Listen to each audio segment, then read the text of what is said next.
Yo, what's up guys, welcome back to another video. This is a reaction to the worst animal parent. And I mean, yeah, the title was pretty self-explanatory, I guess. I mean, I assume it's going to be about bad animal parents that treat their... Is it going to be the whole species that treat their sort of offspring bad? Or is it just going to be like one animal specifically? I'm going to assume it's like the whole sort of... just how sort of certain animals are known to treat their offspring basically. And I mean, I guess we're just going to get into it. There's nothing else really to say. I don't really know what else to talk about really. But before we do, a quick shout out to my Instagram, my Twitter links in the description for those interested. Same for my Patreon links, all there for those interested. And yeah, let's get into this one, man. This big chick you see now has the worst mother in the world. Why? Well, first of all, it's not even sitting in its own nest and clearly has not climbed here by itself. And secondly, someone else's parents take care of it. Wait, what? Yes, you've probably heard about cuckoo chicks. The cuckoo is the most famous bad mother. She just leaves her children in other people's nests and lets them take care of themselves. But in fact, the animal world is... What? Cuckoos just put their eggs in other birds' nests and just let them... Wait, what? That is crazy. And what, is it other species or is it the same species? Because if it's other species of birds that are looking after the cuckoo, that is wild. Is full of other bad parents. Come on, some of them are just terrible. And we're going to talk about them today. Let's start, perhaps with this video, where a stork throws its baby out of the nest. I highly doubt that the chick survived this fall. And after that, they call the cuckoo a bad mother? She's like parent of the year. Okay, of course, storks do not do this because they hate children and not because of some mental deviations. Moreover, for some animals and birds, such behavior is, well, normal. I can't believe I'm saying this myself, but the intentional killing of offspring is practiced by many species. There's even a special term, reduction of brood. White storks also do it, but it has nothing to do with their parenting qualities. It's just natural selection. When parents realize that they just don't have enough resources to feed all their babies, they get rid of one or two. Sometimes they choose the weakest ones, but sometimes everything happens by accident. Nothing personal, just survival instincts. Bro, that is crazy. Now take a look at these photos. I warn you, they can shock you. This story happened... Did that hippo not have a foot? ...in Hawange National Park in 2015 and shocked everyone who found out about it. The little hippopotamus was only 2 days old when its mother introduced it to the rest of the herd. Or rather, she tried to introduce it. Everything turned out to be a disaster. Several adults attacked the little one and killed him, literally ripping him to pieces. The mother tried to protect him, but she didn't succeed. The crocodile ate the baby's remains. I honestly admit the whole situation looks like a perfect illustration of the expression cruel wildlife. But as in most cases with the stork, the adult animals had a reason to do so. Most likely, it's all about overpopulation. A standard herd of hippos consists of 10 to 15 individuals. Maybe there was just no room for the baby, but this is just a theory. The reasons why hippopotami commit infanticide remain relatively unknown because of the difficulty in studying these aggressive creatures. These are real killing machines. Hippopotami tend to attack even people who are too close to their source of water, or they can trample anyone who gets in their way. You know, it's quite difficult to conduct research in such conditions, and even if people did want to save that poor little man, they simply couldn't do it. No one can deal with an angry hippopotamus. Fuck me! However, as I said, such behavior is common for many animals. Even noble lions aren't an exception. When a male in a pride changes, it kills the cubs of his predecessor, and they can still drink their mother's milk. The fact is that the females of most mammals can't mate and get pregnant while feeding. By killing little lions, the male approaches the moment of conception of his own babies. Again, nothing personal. But this is all just nonsense compared to the behavior of pigs. This is where the real thrash and hardcore begins. Sometimes pigs have aggression attacks and they bite their congeners. For example, because they're sick, or because it's too tight there, or, well, in fact, scientists aren't completely sure what the reason for all this is. Too many factors and not enough research. But one thing is violence against adults, and quite another is violence against little pigs. Sometimes the sow eats its babies right after birth. This behavioral disorder may be due to... What the fuck? Bro, this video is absolutely ridiculous. I was not expecting it to get... Bro, they eat their newborn kids. Pigs! I knew pigs sometimes ate, or that pigs eat anything, but I didn't know they ate like live animals. That is gruesome as fuck.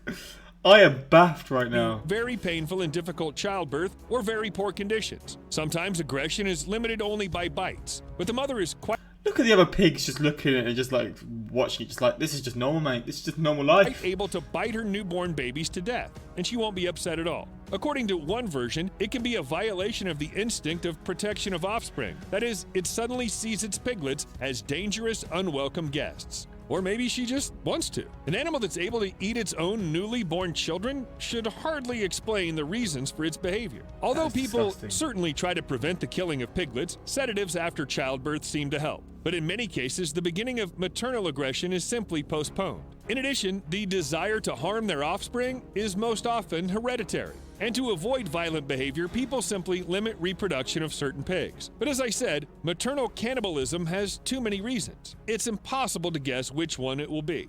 Now let's leave the pig hardcore and go back to the cuckoo chick from the very beginning of the video. This is a very interesting model of bird behavior, but it's not unique. The brown-headed cowbird acts in a similar way. These moms like to outsource their parental responsibilities, so they lay eggs in the nests of other birds. And they aren't particularly worried about which family their chick will get into. Well, they don't even care about the species. The cowbirds regularly deceive about 250 species, putting to them their responsibility to raise their offspring. But most interesting is that this isn't the only way that cowbirds deceive others. Even after the grown-up chicks leave the nest, they continue to deceive, asking for food from other birds that didn't even raise them. Can you believe the nerve? But these are all small birds. Eagles are quite another thing. They can be considered quite caring parents. They feed their offspring with fresh meat, protect them from cold, heat, and predators. They don't even throw anyone out of the nest, as storks do, but not because they're ready to take care of even a few chicks. Their chicks do all the dirty work for them. The oldest chick can act aggressively towards its brothers and sisters, and its attempts to dominate may well lead to the death of another chick. Do you know what parents will do? Nothing. The strongest one survives, and this is only beneficial for them. You know, less problems with food, you can spend the time saved on yourself. But wait, it's not only eagles. I almost forgot about one of the most famous examples of disgusting parenthood. It's of course pandas. Pandas are charming, funny, and almost extinct. Or rather, this species is classified as vulnerable. And there are several reasons. But as the main one, I would highlight the disgusting care for their offspring. That is, pandas aren't very eager to reproduce. But when it comes to it, twins are often born, and then a young mother is faced with a choice: which of the cubs to feed and who to leave to die. Yeah, you got that right. Most often, the chance to survive is given to the first baby. Panda cubs are blind, completely helpless at birth, and their weight is about 1/900th of their mother's weight. A panda mother must hold the child firmly to keep its body warm and press it to the chest to feed. So the female has to do everything for her baby, and she can't do these operations with two babies at once. So people have found a solution to the problem, of course. When it comes to the birth of twins in captivity, soon after birth, caretakers take one of the babies, deceiving the mother and making her think that she only has one child. And yes, the panda easily believes it. One baby, two babies, who cares? What time do we eat? The twins are changed up to 10 times a day to maintain the illusion of a single panda baby. One of the cubs is almost always... So they change it. That's pretty cool. I mean, I guess it's to make sure they both like sort of survive, right? But that's quite interesting how they change it constantly.